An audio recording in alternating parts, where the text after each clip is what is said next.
Ayant défrayé la chronique après l'annulation d'une performance il y a 2 semaines, la Zara a créé la polémique. Angoune, représentante de la France à l'Eurovision en 2023 et commentatrice des demi-finales de cette édition, donne son point de vue à Télé Loisirs. Le rendez-vous approche à grands pas. Le 13 mai prochain, la finale de l'Eurovision sera retransmise en direct sur France 2 depuis Liverpool, ville qui organise le concours cette année. Notre pays est représenté par la Zara, une chanteuse québécoise, avec son titre évidemment. Si l'on peut espérer se classer dans le haut du tableau à en croire les pronostiqueurs qui classent sa chanson à la 4e position à l'heure où nous écrivons cet article, la dernière ligne droite n'est pas de tout repos pour l'artiste. Mi-avril, à Amsterdam, elle annule à la dernière minute sa participation à un concert réunissant un grand nombre de participants au concours. Après cet imprévu, elle évoque un souci personnel. Même si on ne peut pas toujours faire l'unanimité, vous avez été si nombreux à me dire que vous croyez en moi et en ma chanson. En notre chanson. Et si est tout ce dont j'ai besoin, a-t-elle confié dans une vidéo postée sur ses réseaux sociaux ce mercredi 26 avril. Elle entretient une image très mystérieuse. Angoune se confie sur la Zara, représentante de la France à l'Eurovision. Dans les médias, on a pu lire que la Zara avait une personnalité de diva. Je ne sais pas vraiment si est la vérité.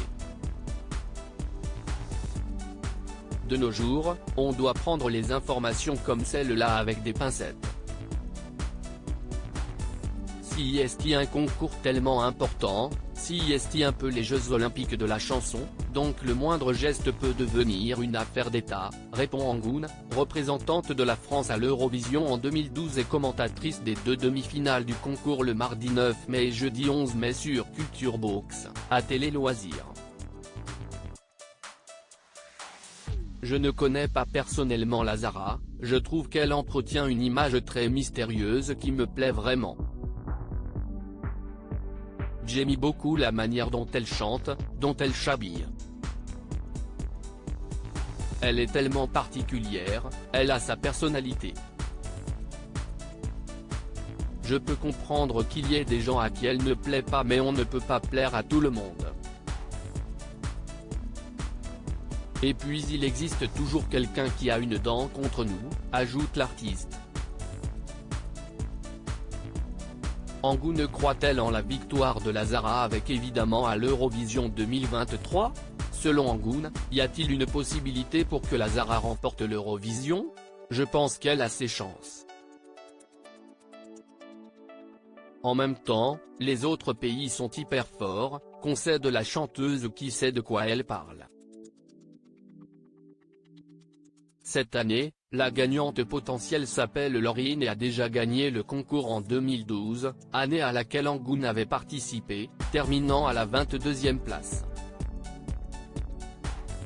En 2012, lorsque j'ai entendu sa chanson pour la première fois, je savais que j'avais dit oui uniquement pour participer, rire. Les Suédois sont des professionnels de l'Eurovision, des fabricants de tubes taillés pour le concours. Mais je trouve que la chanson n'est pas aussi efficace que Euphoria avec laquelle elle avait gagné il y a 11 ans. Rien n'est joué, on porte très haut l'espoir pour évidemment, elle est très bien cotée auprès des bookmakers. Moi aussi j'étais bien noté, ça ne veut rien dire, lance-t-elle dans un grand éclat de rire.